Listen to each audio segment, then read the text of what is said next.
अगर मैं कहूँ कि एक ऐसी किताब है जिसे पढ़ने के बाद लोग प्यार को पहले जैसा नहीं देख पाते, तो क्या आप यकीन करेंगे? द 40 रूल्स ऑफ लव सिर्फ एक उपन्यास नहीं, बल्कि दिल और रूह के बीच का एक ऐसा पुल है जो हर पाठक को भीतर तक बदल देता है। आइए जानते हैं, आखिर इस किताब में ऐसा क्या है जिसने इसे पूरी दुनिया में इतना खास बना दिया। मैं हूँ आपकी दोस्त वर्षा। आशा करती हूँ आप सभी बहुत अच्छे से होंगे। एक बार फिर से आप सभी का स्वागत करती हूँ आपके और हमारे चैनल स्पिरिट ऑफ इम्बाइब के मंच पर। हम पढ़ रहे हैं एलिफ शफाक का बहुप्रसिद्ध उपन्यास जिसका नाम है द 40 रूल्स ऑफ लव। अगर आप हमें पहली बार सुन रहे हैं तो हमारे चैनल को सब्सक्राइब करना, हमारी वीडियोस को लाइक करना, शेयर करना बिल्कुल भी ना भूलें। तो चलिए चलते हैं बिना किसी देरी के इस उपन्यास के अगले भाग की ओर। कैरा, कौन्या, मई 1246। नया अनुभव। मुझे नहीं पता ऐसी स्थिति में क्या करना चाहिए। उस दिन सुबह अचानक एक औरत शम्स तबरेज को पूछती हुई आई। मैंने उसे कहा कि वह बाद में आए, क्योंकि उस समय शम्स घर पर नहीं था। लेकिन वह औरत बोली कि उसके पास जाने को कोई और जगह नहीं है और वह बाहर आंगन में ही शम्स का इंतजार करेगी। मुझे कुछ संदेह हुआ। मैंने उसके बारे में पूछताछ की। वह घुटनों के बल बैठ गई। उसने चेहरे से पर्दा हटाया। उसका चेहरा सूजा हुआ था। उस पर चोट के निशान थे, लेकिन चोट के बावजूद वह सुंदर लग रही थी। उसकी आंखों से आंसू बह रहे थे। बाद में उसने मेरे संदेह की पुष्टि की। वह एक वेश्या थी। मैंने उस गंदी जगह को छोड़ दिया है, वह बोली। मैंने सार्वजनिक स्नान कर लिया है और 40 बार प्रार्थना करके 40 बार खुद को साफ किया है। मैंने पुरुषों से दूर रहने की कसम खाई है और अब मैं अपना जीवन खुदा की राह में समर्पित कर दूंगी। मुझे समझ में नहीं आया कि मैं उसे क्या कहूँ। मैंने उसकी चोटिल आंखों की ओर देखा। वह कम उम्र की कमजोर लड़की थी, फिर भी उसने अपनी पुरानी जिंदगी को पीछे छोड़ दिया था। मैं उस बुरी औरत को अपने घर के आसपास भी नहीं देखना चाहती थी, लेकिन उसमें कुछ बात थी जिसके कारण मेरा दिल पिघल गया। मुझे वह सरल और निर्दोष लगी। मैंने ऐसा भाव पहले कभी नहीं देखा। उसकी आंखों में मुझे मदर मैरी की आंखें नजर आईं। मैं उसे वापस नहीं भेज सकी। मैंने उसे आंगन में बैठकर शम्स का इंतजार करने को कहा। मैं इससे ज्यादा कुछ नहीं कर सकती थी। वह दीवार के किनारे बैठ गई। लगभग 1 घंटे के बाद शम्स और रूमी घूमकर वापस आए। मैंने उन्हें उस औरत के बारे में बताया। क्या सचमुच आंगन में कोई वेश्या बैठी है? रूमी को दुविधा हो रही थी। हाँ, और वह कहती है कि उसने खुदा को पाने के लिए वैशाल्य छोड़ दिया है। वह जरूर डेजर्ट रोज होगी, शम्स ने कहा। उसकी आवाज में आश्चर्य कम और प्रसन्नता अधिक थी। तुमने उसे बाहर क्यों बिठाया? उसे अंदर लेकर आओ। पड़ोसियों को पता लगेगा कि हमने अपने घर में एक वेश्या को पनाह दी है तो वे क्या कहेंगे? मैंने आपत्ति जताई। क्या हम सब एक ही छत के नीचे नहीं रहते? शम्स ने आकाश की ओर इशारा करते हुए कहा। बादशाह और भिखारी, वेश्याएं और अविवाहित कन्याएं, क्या हम सब एक आसमान के नीचे नहीं रहते? मैं सोचने लगी कि मैंने शम्स से बहस क्यों की। उसके पास हर बात का जवाब है। मैं जल्दी से उस वेश्या को घर के अंदर ले आई। मुझे चिंता थी कि पड़ोसी उसे न देख लें। वह जैसे ही अंदर घुसी, उसने दौड़कर शम्स के हाथ को चूमा और फिर रोने लगी। तुम्हें यहाँ देखकर मुझे खुशी हुई, शम्स ने हंसकर कहा, मानो वह किसी पुराने दोस्त से बात कर रहा था। तुम्हें दोबारा उस जगह जाने की जरूरत नहीं है। तुम्हारे जीवन का कष्टपूर्ण चरण पूरा हो गया है। सत्य की ओर तुम्हारी इस यात्रा को खुदा सार्थक करेंगे। यह सुनकर वह रोने लगी। मेरी मालकिन मुझे चैन से जीने नहीं देंगी। वह जैकल हेड को मेरे पीछे भेजेंगी। आप नहीं जानते उसने कैसे। सारी चिंताएं छोड़ दो, शम्स ने कहा। मैं तुम्हें एक नियम बताता हूँ। इस दुनिया के लोग कहीं ना कहीं पहुंचना चाहते हैं। वे कुछ बनना चाहते हैं, लेकिन मौत के बाद सब यही रह जाता है। तुम्हारा उद्देश्य शून्यता की उस चरम अवस्था को पाना है। इस जीवन को रोशनी की तरह जियो और शून्य की तरह खालीपन के साथ व्यतीत करो। हम घड़े की तरह हैं। बाहर की चमक से कोई फर्क नहीं पड़ता। हमारे अंदर का खालीपन असली बात है। वही हमें सार्थक बनाता है। हमारी कामनाएं नहीं, बल्कि शून्यता के प्रति हमारी चेतना हमारी प्रगति का असली रास्ता है। उस दिन शाम को मैंने डेजर्ट रोज को सोने के लिए बिस्तर दिया। उसे लेटते ही नींद आ गई। फिर मैं मुख्य कक्ष में लौट आई, जहां रूमी और शम्स बात कर रहे थे। तुम्हें हमारे कार्यक्रम में आना चाहिए, शम्स ने मुझे देखकर कहा। कौन सा कार्यक्रम? मैंने पूछा। आध्यात्मिक नृत्य, कैरा। ऐसा नृत्य जो तुमने पहले नहीं देखा होगा। मैंने अपने पति को आश्चर्य से देखा। इन दोनों के बीच चल क्या रहा है? यह किस नृत्य की बात कर रहे हैं? मौलाना, तुम एक सम्माननीय विद्वान हो। तुम्हारा काम लोगों का मनोरंजन करना नहीं है। लोग तुम्हारे बारे में क्या सोचेंगे? मैंने रूमी से पूछा। तुम इसकी चिंता मत करो, रूमी ने कहा। मैं और शम्स इस पर काफी बातचीत कर चुके हैं। हम फकीरों के इस नए नृत्य की शुरुआत करना चाहते हैं। इसे सैम कहते हैं। जो व्यक्ति दिव्य प्रेम प्राप्त करना चाहता है, हमारे साथ जुड़ने के लिए उसका स्वागत है। यह सुनकर मेरे सिर में दर्द होने लगा, लेकिन इससे ज्यादा दुख मेरे दिल में था। अगर लोगों ने इसे पसंद नहीं किया तो क्या होगा? लोग नृत्य को अच्छा नहीं मानते। मैंने शम्स से कहा। मुझे उम्मीद थी कि वह इस बात को सुनकर रुक जाएंगे। तुम कुछ समय के लिए इसे टाल सकते हो। लोग तो खुदा के बारे में भी अच्छे विचार नहीं रखते, शम्स ने बिना सोचे कह दिया। तो क्या हम खुदा पर भी विश्वास करना छोड़ दें? इसी के साथ बहस खत्म हो गई। कुछ कहने सुनने को बाकी न था। तेज हवा चल रही थी और उसकी धड़धड़ाहट मेरे कानों में बहुत जोर से गूंज रही थी। सुल्तान वलाद, कौन्या, जून 1246। शम्स का कहना है कि सुंदरता देखने वाले की नजर में होती है। सब उस नृत्य को देखेंगे, लेकिन वह सबको अलग ढंग से नजर आएगा। इसलिए चिंता की क्या बात है? कुछ लोगों को पसंद आएगा और कुछ को नहीं आएगा। फिर भी उस दिन शाम को जब सैमा यानी नृत्य होना था, तो मैंने कहा कि मुझे चिंता है कि कोई उसे देखने नहीं आएगा। चिंता मत करो, शम्स ने मजबूती के साथ कहा। हो सकता है इस शहर के लोगों को नृत्य पसंद ना आए, क्योंकि वे मुझे पसंद नहीं करते।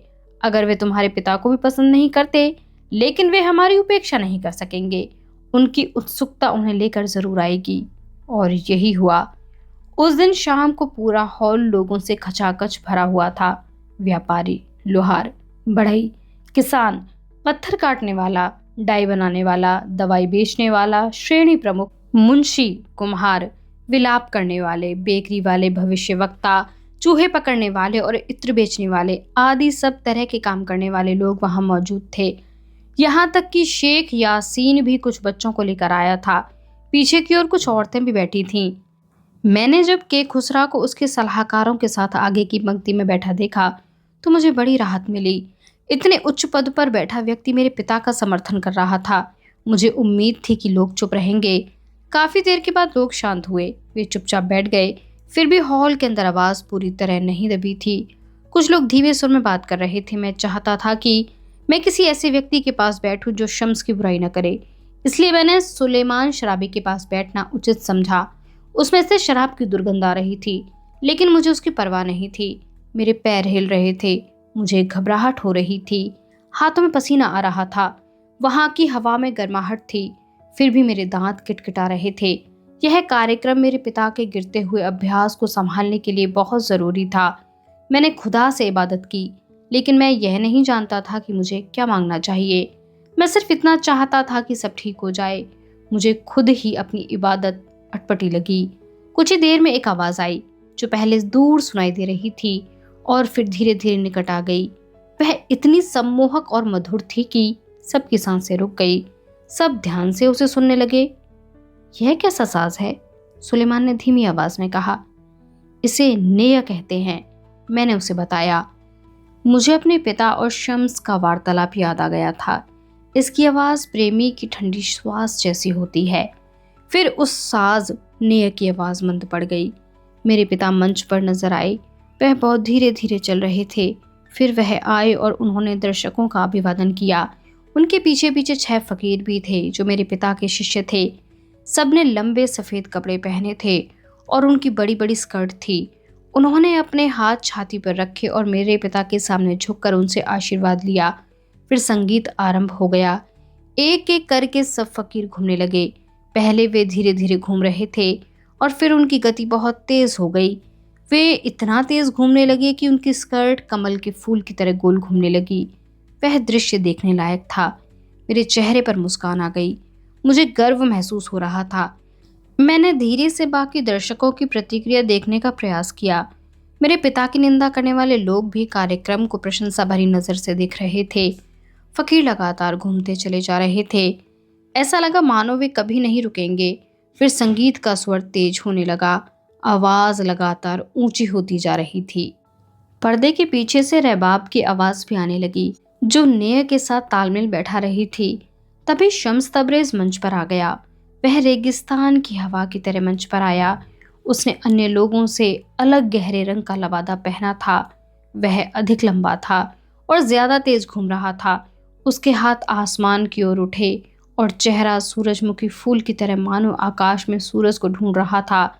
लोगों के मुंह से आश्चर्य भरी आवाजें निकलने लगी। जो लोग शम्स तबरेज से नफरत करते थे, वे भी एक पल के लिए उससे सम्मोहित हो गए थे। मैंने अपने पिता की ओर देखा।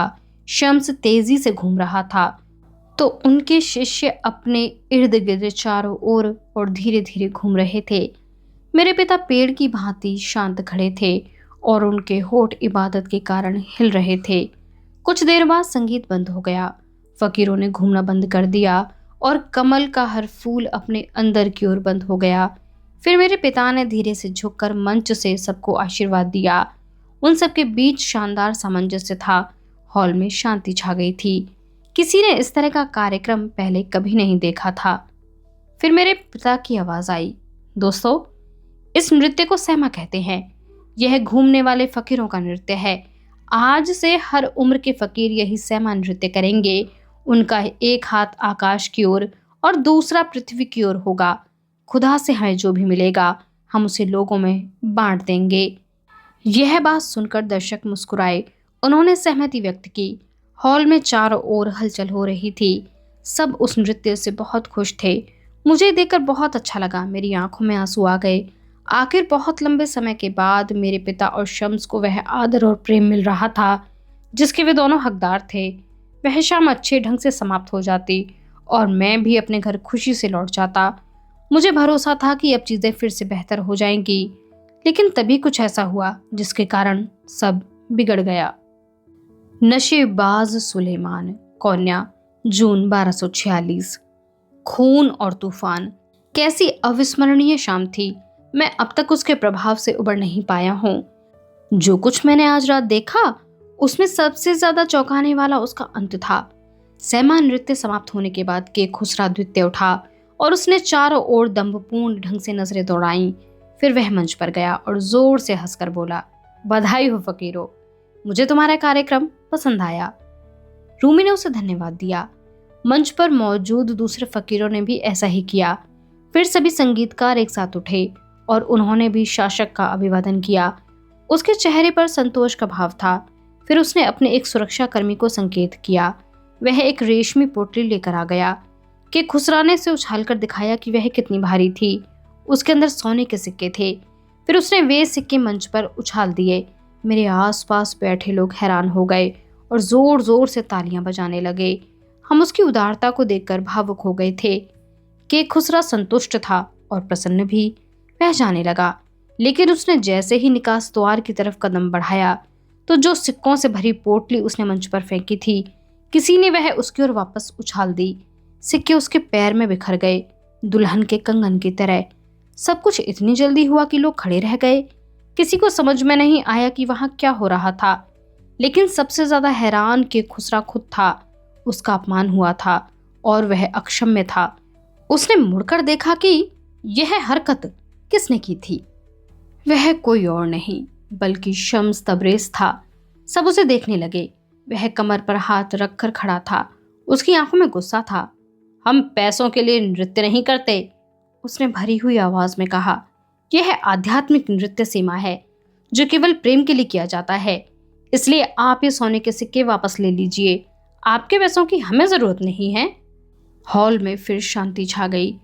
रूमी का बड़ा बेटा इतना घबरा गया कि उसके चेहरे से खून गायब हो गया। उसका रंग पीला पड़ गया। किसी के मुंह से आवाज नहीं निकली।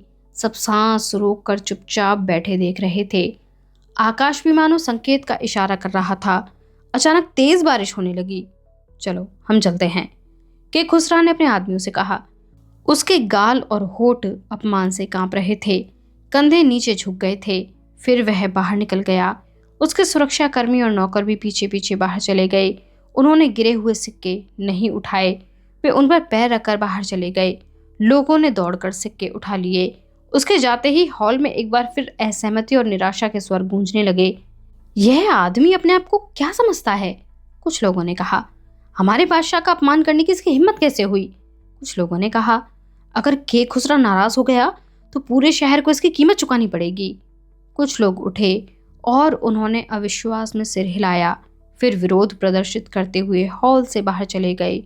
उनमें से शेख यासीन और उसके विद्यार्थी सबसे आगे थे। मुझे यह देखकर हैरानी हुई कि दो लोग रूमी के पुराने विद्यार्थी थे और साथ में उसका अपना बेटा अलादीन भी था। अलादीन, कौन्या, जून 1246। खुदा कसम, मुझे जीवन में इतनी शर्मिंदगी कभी महसूस नहीं हुई। मैं अपने पिता को उस फकीर के साथ देखकर पहले से ही बहुत शर्मिंदा हूँ। आज मुझे उन दोनों का नृत्य भी देखना पड़ा।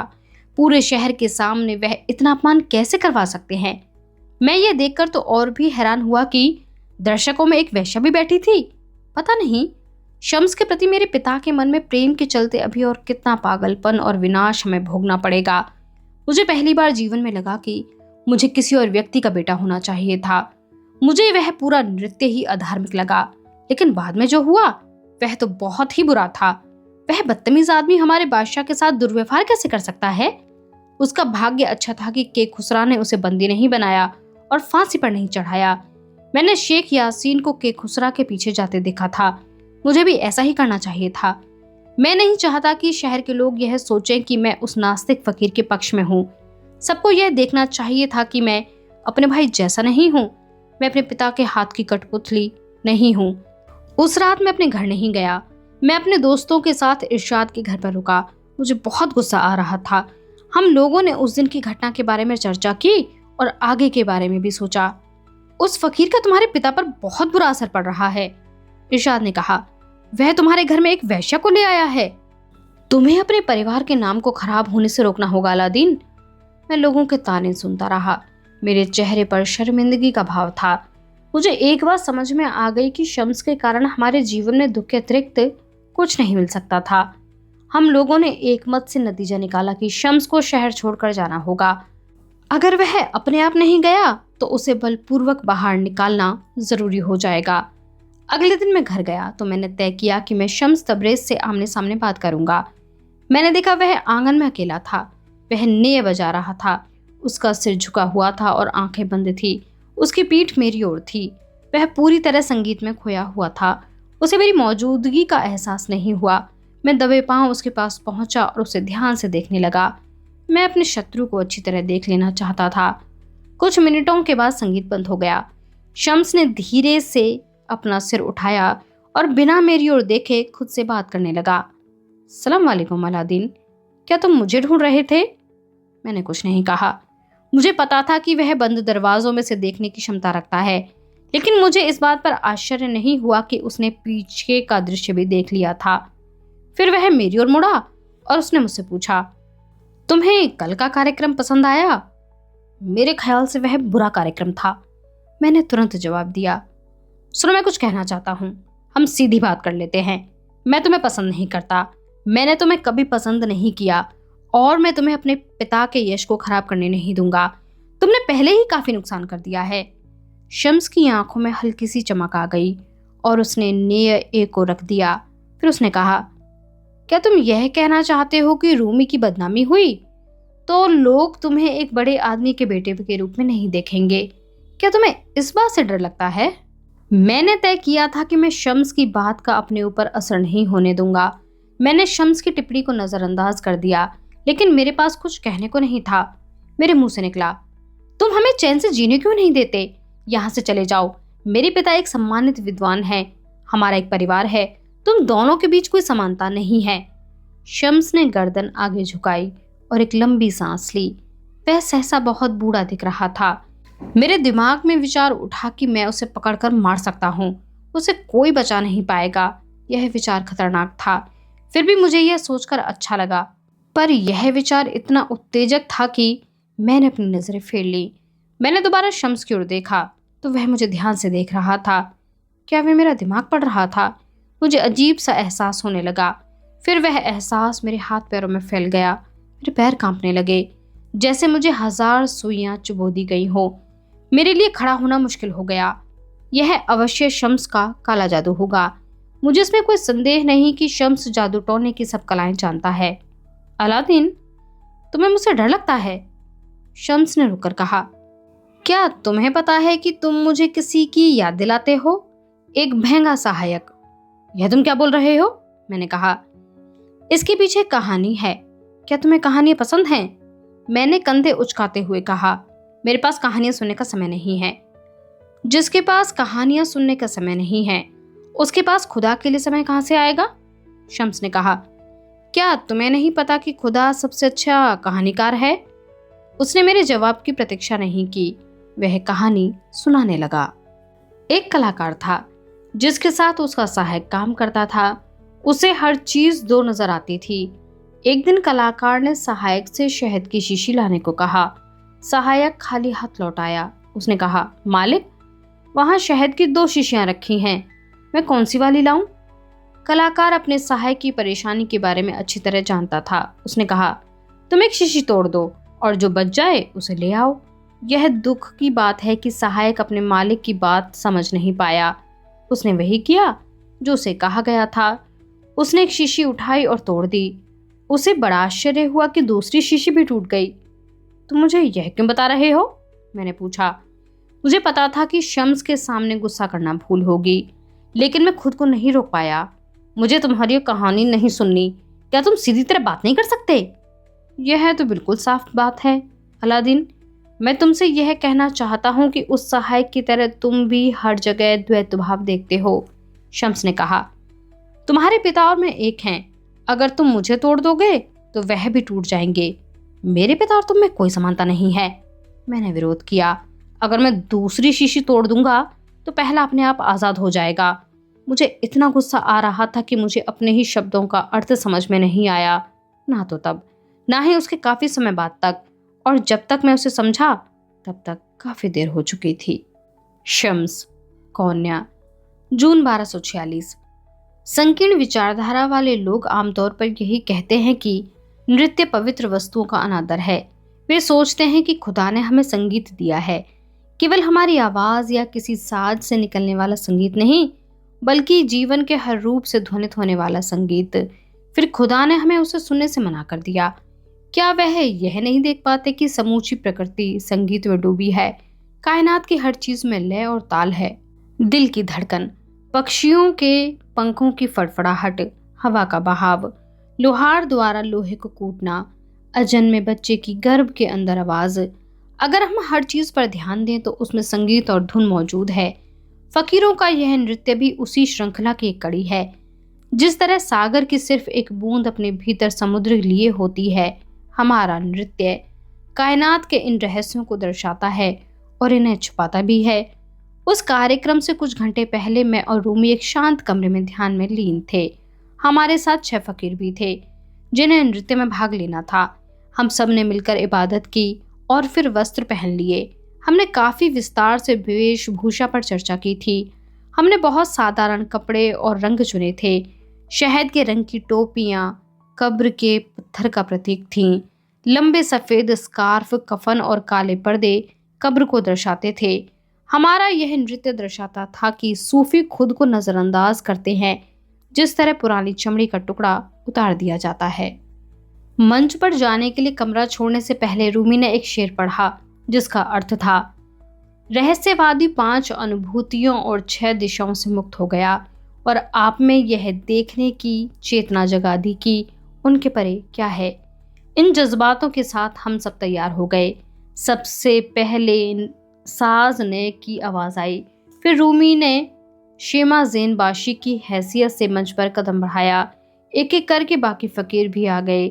उन्होंने विनम्रता पूर्वक सिर झुकाया। आखिर में शेख को आना था, लेकिन मैंने इस सुझाव का विरोध किया। लेकिन रूमी ने जोर दिया कि मुझे उस रात कार्यक्रम में यह किरदार निभाना होगा। हाफिज ने कुरान की आयत पढ़ी, इस धरती पर निश्चित तौर पर संकेत होते हैं और वही संकेत हमारे भीतर भी होते हैं। क्या तुम उन्हें देख नहीं सकते? इसके बाद रेबाब और नेक की जोरदार आवाज के साथ कुदुम आरंभ हुआ। बांसुरी और जो यह कथा सुनाती है उसे सुनो, कैसे यह वियोग का गीत सुनाती है। जब से उन्होंने मुझे उगने वाली सतह से काटा है, मेरे रुदन को सुनकर स्त्री पुरुष रोते हैं।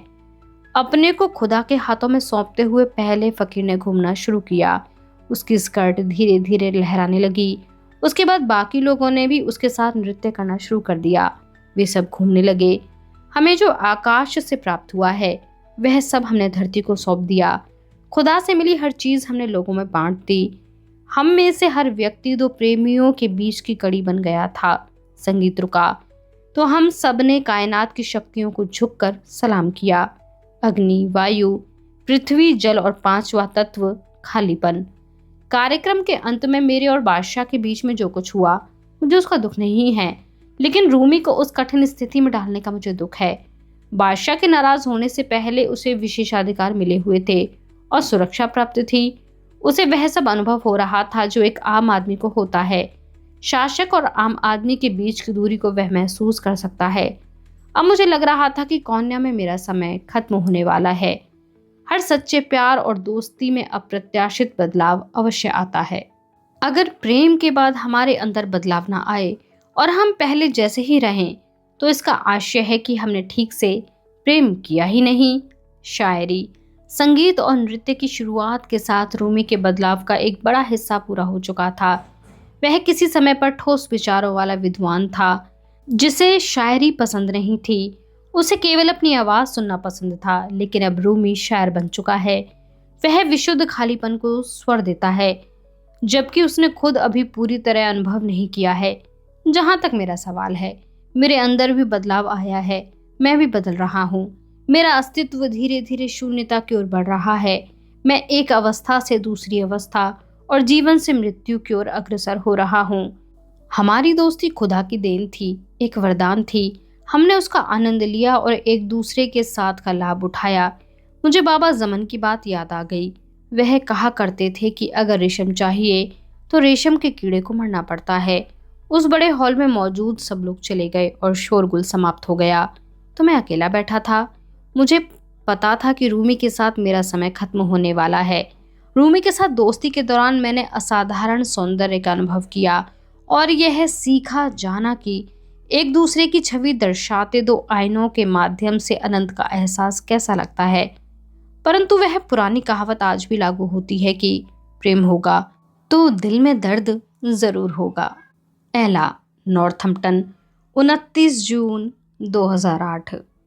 अजीज कहते हैं कि कल्पनाओं से परे लोगों के साथ विचित्र चीजें होती हैं जब वे असाधारण और अप्रत्याशित घटनाओं के लिए तैयार हो जाते हैं। लेकिन एला का शरीर उस विचित्र घटना के लिए तैयार नहीं था जो इस सप्ताह घटित हो गई थी। अजीज उससे मिलने बोस्टन आ गया। वह रविवार की शाम थी। रूबिनस्टाइन परिवार खाने पर बैठा था। तभी एला ने फोन पर एक मैसेज देखा। उसे लगा कि फ्यूजन कुकिंग क्लब से किसी ने मैसेज किया होगा, इसलिए उसने मैसेज देखने में जल्दबाजी नहीं की। वह उस शाम के लिए खास तौर से तैयार व्यंजन परोसने में व्यस्त हो गई। तले आलू के साथ शहद में भुनी बतख और ब्राउन चावल के साथ कैरमलाइज प्याज। उसने पहले ही जैसे बतख परोसी, सब खुश हो गए। यहाँ तक कि जैनेट, जो स्कॉट को उसकी नई गर्लफ्रेंड के साथ देखकर उदास थी, प्रसन्न हो उठी। वह अब भी उससे प्यार करती थी। उनका रात्रि भोज काफी देर चलता रहा। बाद में उन्होंने शराब पी और वे सामान्य बातचीत करते रहे। एला सबकी बातों में रुचि लेती थी। उसने अपने पति डेविड से छोटी इमारत को नीले पेंट से फिर से रंगवाने की बात की। फिर जैनेट से कॉलेज के विषय में पूछा और फिर दोनों छोटे बच्चों से पायरेट्स ऑफ द कैरेबियन सहित नई डीवीडीज किराए पर लेने की बात करने लगी। उसने खाने की गंदी प्लेटें डिश वॉशर में डाल दी और सबको चॉकलेट आइसक्रीम परोस दी। तब उसे ध्यान आया कि उसके फ़ोन पर एक मैसेज आया था। हेलो एला, मैं स्मिथसोनियन पत्रिका के काम से बोस्टन आया हूँ। प्लेन से अभी उतरा हूँ। क्या तुम मुझसे मिलना चाहोगी? मैं ओनिक्स में ठहरा हूँ और तुमसे मिलने की बहुत इच्छा है, अजीज। एला ने फ़ोन दूर रख दिया और टेबल पर आइसक्रीम खाने बैठ गई। उसका सिर घूमने लगा। तुम्हारा कोई मैसेज आया था? डेविड ने पूछा। हाँ, मिशेल का मैसेज था, एला ने बिना सोचे कह दिया। डेविड ने दुख भरा चेहरा दूसरी ओर मोड़ा, फिर नैपकिन से मुंह पोंछ लिया। उसने आश्चर्यजनक रूप से धीरे धीरे और सटीक ढंग से नैपकिन को बिल्कुल चौकोर लपेट रखा था। यह सब करने के बाद उसने धीरे से कहा, अच्छा।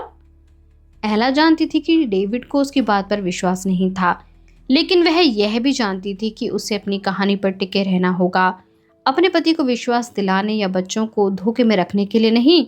बल्कि उसे अपने लिए ऐसा करना था। उसे घर से बाहर निकलना था और अजीज के होटल तक जाना था। इसीलिए उसने ध्यान से सोच समझकर कहा। वह कह रही थी कि कल सुबह एजेंसी में एक मीटिंग है, अगले साल की किताबों पर चर्चा की जाएगी। वह चाहती है कि मैं भी उसमें भाग लूं। फिर तो तुम्हें जरूर जाना चाहिए, डेविड ने कहा। यह संकेत था कि वह कोई खेल खेल रहा था। मैं तुम्हें साथ ले चलूंगा, मुझे कुछ लोगों से मिलना है, लेकिन वह सब बाद में होता रहेगा। एला आश्चर्य से अपने पति को देखने लगी। वह क्या चाहता था? क्या वह बच्चों के सामने तमाशा करना चाहता था? यह तो अच्छी बात है, एला ने मुस्कुराते हुए कहा, लेकिन हमें सुबह 7 बजे से पहले घर छोड़ना होगा। मिशेल ने कहा है कि वह अकेले में मुझसे बात करना चाहती है।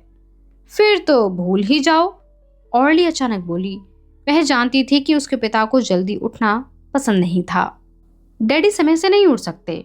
इसके बाद एला और डेविड एक दूसरे को देखते रहे। वे इंतजार कर रहे थे कि पहले कौन बोलेगा। यह तो सच है, डेविड ने बात मान ली। एला ने राहत की सांस ली, हालांकि उसे अपने दुस्साहस पर थोड़ी शर्म भी आ रही थी। उसके दिमाग में एक और विचार चल रहा था, वह भी ज्यादा हिम्मत वाला। हाँ, वैसे यह बहुत जल्दी है। मैं सोच रही हूँ कि मैं अभी क्यों ना चली जाऊं। अगले दिन सुबह बोस्टन पहुंचने और अजीज के साथ नाश्ता करने के विचार से एला का दिल जोर से धड़कने लगा। एला उसी समय अजीज से मिलना चाहती थी। वह अगले दिन का इंतजार नहीं कर सकती थी। उसे अगला दिन भी दूर लग रहा था। उसके घर से गाड़ी में बोस्टन तक का 2 घंटे का रास्ता था, लेकिन उसे परवाह नहीं थी। अजीज भी तो उसे मिलने एम्स्टर्डम तक आया था, तो वह भी 2 घंटे गाड़ी चला सकती थी। मैं आज रात 10 बजे से पहले बोस्टन पहुंच सकती हूँ। कल सुबह मीटिंग से पहले मिशेल से भी मिल लूंगी। डेविड के चेहरे से दिख रहा था कि उससे कुछ करते नहीं बना। इस बीच काफी समय बीत गया। डेविड ने अपनी पत्नी को दूसरे पुरुष के पास जाने से रोकने के लिए ना हिम्मत थी और ना ही भावुकता। मैं आज रात बोस्टन चली जाती हूँ और अपने घर में ही जाकर सो जाऊंगी, एला ने कहा। वह अपने बच्चों को देखकर कह रही थी। वास्तव में वह यह सब डेविड को सुना रही थी। यह उसका अपना तरीका था, जिसके जरिए वह डेविड से कहना चाहती थी कि उसके और किसी अन्य पुरुष के बीच किसी तरह का शारीरिक संपर्क नहीं होने वाला था। डेविड अचानक उठ गया। उसके हाथ में वाइन का ग्लास था। उसने एला की ओर मुस्कुरा कर देखा और कहा, ठीक है, अगर तुम यही चाहती हो तो अभी चली जाओ। मुझे लगा कि आप आज गणित के सवालों में मेरी मदद करेंगी। आवी ने आपत्ति जताई। एला ने कहा, मुझे पता है, क्या हम यह काम कल कर सकते हैं? उन्हें जाने दो, ऑर्ली ने अपने भाई से कहा। तुम्हें हर समय मम्मी की क्यों जरूरत पड़ती है? तुम अब बड़े हो गए हो। आवी यह सुनकर चुप हो गया। ऑर्ली हमेशा साथ देती थी। जेनेट को वैसे भी किसी की परवाह नहीं थी। एला ने जल्दी से फोन उठाया और ऊपर चली गई। उसने अपने बेडरूम का दरवाजा बंद किया और वह बिस्तर पर गिर पड़ी। उसने लेटकर अजीज को मैसेज किया, मुझे विश्वास नहीं हो रहा कि तुम यहाँ हो। मैं 2 घंटे में ओनिक्स पहुंच जाऊंगी। मैसेज जा रहा था और एला उसे ध्यान से देख रही थी। वह क्या कर रही थी? उसके पास यह सोचने का भी समय नहीं था। उसे लगा उसे बाद में इसका पछतावा होगा, लेकिन उसने सब कुछ बाद के लिए छोड़ दिया। इस समय उसे निकलना था। उसे नहाना, बाल सुखाना, दांत साफ करना और कपड़े बदलना था। उसने कई ड्रेस बदल बदल कर देखी। उसने बालों में कंघी की, थोड़ा मेकअप किया। उसने उन बालियों की तलाश की जो उसे उसकी ग्रैंड माँ ने 18वें जन्मदिन पर दिए थे। इसके बाद उसने ड्रेस फिर बदल ली। इसमें लगभग 20 मिनट लग गए। एला ने गहरी सांस ली और परफ्यूम लगाया। कैल्विन क्लेन कंपनी के एटर्निटी परफ्यूम की बोतल बाथरूम के कैबिनेट में वर्षों से पड़ी थी। डेविड को परफ्यूम का शौक नहीं था। वह कहता था कि औरत में से औरत जैसी खुशबू आनी चाहिए, वनीला बीन्स और दालचीनी स्टिक्स की नहीं। परंतु एला को लगा कि शायद यूरोप के पुरुषों की सोच शायद अलग हो। यूरोप में परफ्यूम का काफी चलन है। उसने तैयार होने के बाद खुद को आईने में देखा।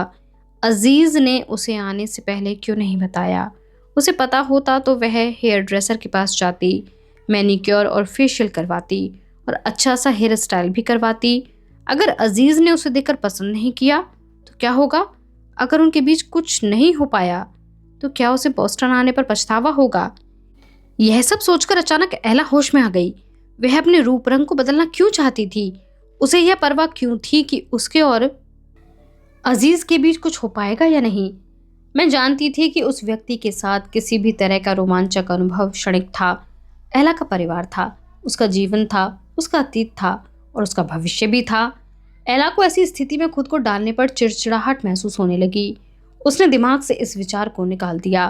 7:45 बज चुके थे। एला ने बच्चों को अलविदा कहा और घर से निकल गई। डेविड उसे नजर नहीं आया। वह गाड़ी तक पहुंची। उसके हाथ में उसके बोस्टन वाले घर की चाबियां खनक रही थीं। उसका दिमाग सुन्न था, लेकिन दिल तेजी से धड़क रहा था। आज का यह भाग यहीं पर समाप्त होता है। आप हमें कमेंट बॉक्स में लिखकर यह ज़रूर बताएं कि आपको इस उपन्यास की कौन सी पंक्ति सबसे ज़्यादा पसंद आई। हमें आपके कमेंट्स का इंतज़ार रहेगा। हमें सुनते रहने के लिए, हमारे साथ बने रहने के लिए आप सभी का बहुत शुक्रिया।